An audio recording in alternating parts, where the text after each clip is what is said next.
Italy is wild. The site that we're on is completely different to anything we've ever stayed on before. Welcome to Family Camping Europe. We're Mike and Bree, and between us we've explored nearly 100 campsites across Europe. Here we share our hints, tips and honest campsite and accommodation reviews. So if you're like us and enjoy exploring Europe via tent, van or mobile home, hit the subscribe button to follow our journey to campsite number 100. We are at Hu Norcenni Girasole Village in Tuscany. As you might be able to see in the beautiful Tuscan hills behind us. We are staying in a Eurocamp mobile home, which was kindly gifted to us by them. So I can show you in this video all about the campsite. I can give you a little tour of what we've been up to. Yeah, keep watching.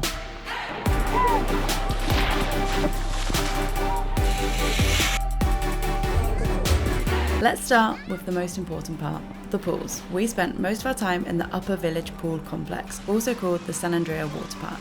We loved so much about this aqua space. The soft floor, the rubber ring slides, the toddler slides, the splash park, everything. The pool we spent the most time in was soft, shallow, and it felt very safe for our little ones. Though, with it being white, it was very, very bright, so remember to bring your sunglasses.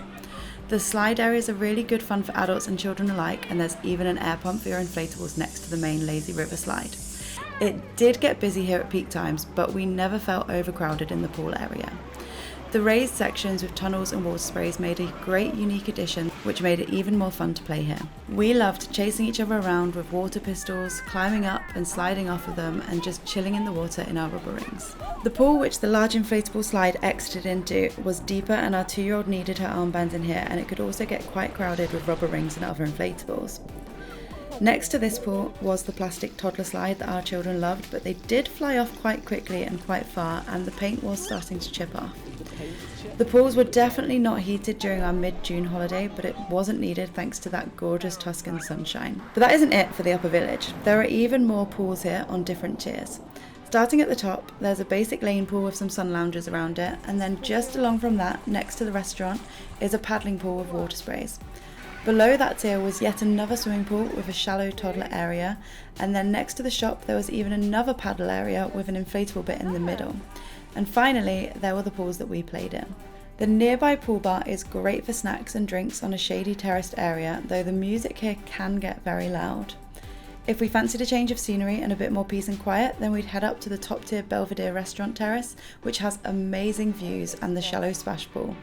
But it did cost us €10 for a frozen pina colada, which came in a plastic cup. Drinks and snacks are allowed in the pool areas here, and there are no Speedo or swim hat rules.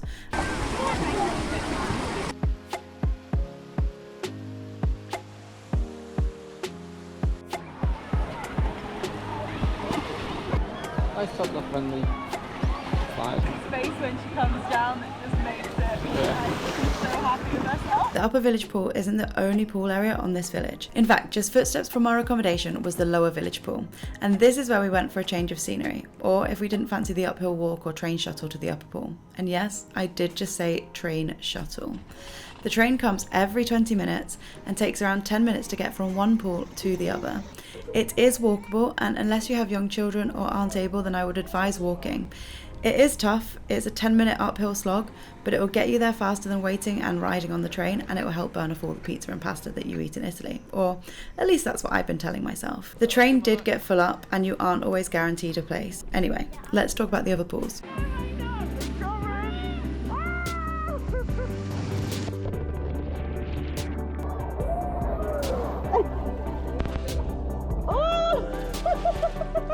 Lie down! Let's lie down. Oh no.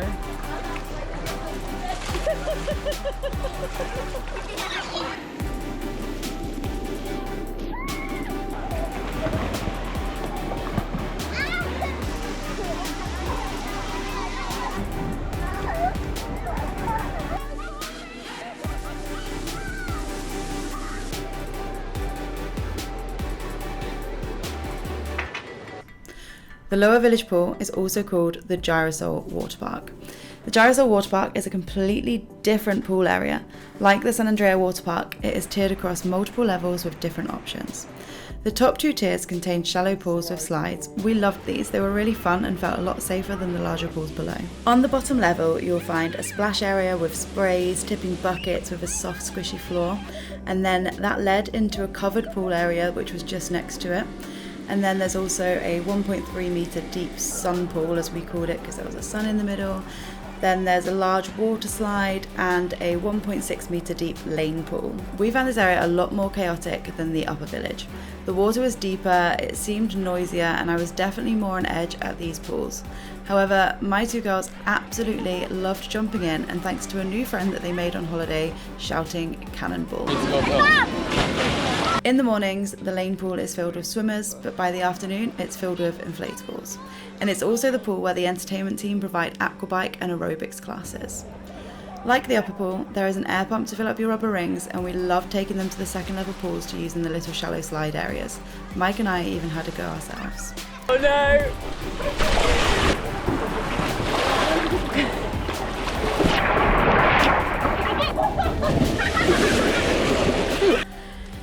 In this aquatic area, you'll also find the spa and wellness centre with hot tub and massage options available, although with 2 young children, as much as I needed one, there was no time for a spa trip. Instead, I spent my time getting splashed, dunked, climbed on, and shouting, "Stop that, don't jump near the stairs, stop jumping near people," until finally I could relax with yet another pool bar close at hand, selling some delicious Aperol Spritz. When in Tuscany, as they say. Personally, I would always pick the upper pool with young children, but as Hattie had made friends with a lovely, equally water-loving boy, they wanted to spend more time jumping in at this pool. Though, to be honest, the pool areas here are all epic. They all had loads of sun lounges available, they were clean, tidy, well maintained, and if I had to find any complaints at all, it would be that the ladder to the flume side is quite terrifying for me, and that the campsite allows day passes to visit, so it did add a little bit more chaos into the mix.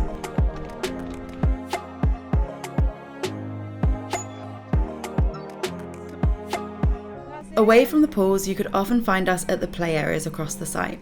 We played on at least 4 different parks, but we have seen at least 6.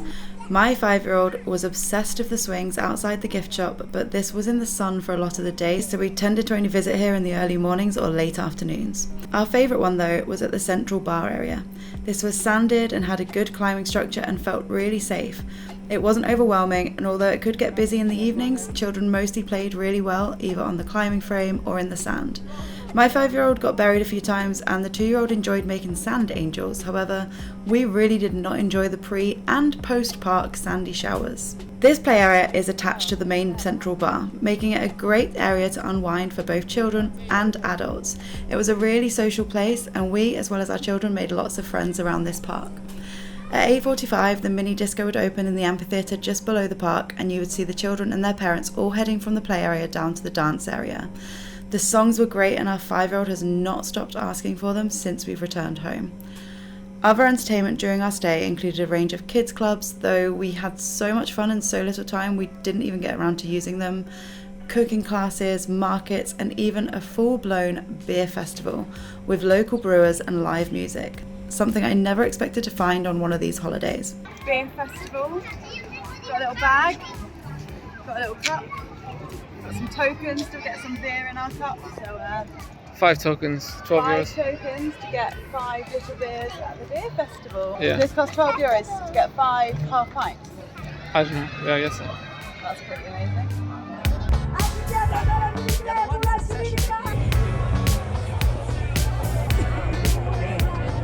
Speaking of beer, let's talk more about the food and drink options, because although I've touched on it, I really haven't expressed just how many options there are here.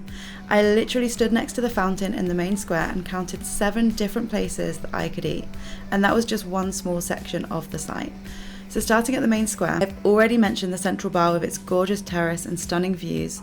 This was open from 7:30 a.m. for morning cappuccinos and breakfast right through till 11:30 p.m. We could buy drinks, ice creams, snacky food, and there was also TVs inside and outside showing sports, and inside you could also find pool tables, darts and table football. Then there are the 2 pool bars that I've mentioned, the Zen Season Bar at Girasole Water Park and the Strati Bar at the Upper Village Water Park. These both sold more snacky foods like pizzas, burgers, salads and drinks. Then there's the Belvedere San Andrea restaurant, which I mentioned has a splash pool outside. This is in the Upper Village and serves street food like pizza and paninis, as well as some lighter meals in a stylish setting with incredible views. We unfortunately didn't get around to trying the food, but the atmosphere here was great and they often provided evening music here too. Back in the main square, I still haven't even mentioned the half of it. When they say this is more of a village than a campsite, they are most definitely not wrong. Next to the fountain, we have the ice cream shop. I actually thought this was the main bar when we first arrived, and I had no idea that there could be more just around the corner. Here you can get some great ice creams, crepes, but the drinks were slightly dearer than in the bar central. For a posh meal out, we ate at the restaurant Il Vicio, and I really wanted the Florentine steak, but we had to order a minimum of 1.3 kilograms, and as I was the only one who wanted it, it didn't happen. Instead I got pork ribs and roast potatoes, and Mike got pizza and the kids got nuggets and hot dog. I'd advise booking here if you want to sit on the beautiful terrace with the views over the Tuscan hills. And our food was okay, but nothing overly spectacular, but I bet that steak would have been. I think if you're after a pizza meal on site, then your best bet is the restaurant Breanne, which specialises in pizza and cocktails. Or, if you'd rather avoid a sit-down meal, there's also a sushi, pokeball booth, a pasta bar, pizzeria, burger, grill, wine bar, and even a bloomin' sweet shop. Yep, an actual sweet shop. And I haven't even mentioned the 2 supermarkets on site where you can also get food and drinks to prepare at your accommodation. The San Andrea market is the smaller of the shops and is located underneath the Belvedere San Andrea restaurant in the upper village. It didn't sell an overly varied selection, but it was great for grabbing a quick snack or drink when you're at the top pool. The main Girasole market was probably bigger than my local supermarket, and it even had fill your own wine bottles with a choice of white, red or rosé. We found a wide range of food in here, and prices were quite comparable with that of the local supermarket co-op. Then there's even a gift shop which sold a good range of swimwear, inflatables, souvenirs, clothes, bags and toys to keep children entertained. After all the food and drink, you might be wondering how you're going to keep the pasta and pizza gain off. Well, Norcenni has also thought about that. Alongside their pool fitness classes, there's also the briefly mentioned outdoor gym with personal training sessions, a bike route through the forest, football pitches, tennis courts, zip lines, beach volleyball, sensory yoga, adult climbing frames, mini golf, and our 5-year-old's favourite, the treetop climbing. It cost us €10 for 1 round of treetop climbing, but there was a discount if we'd have booked more rounds.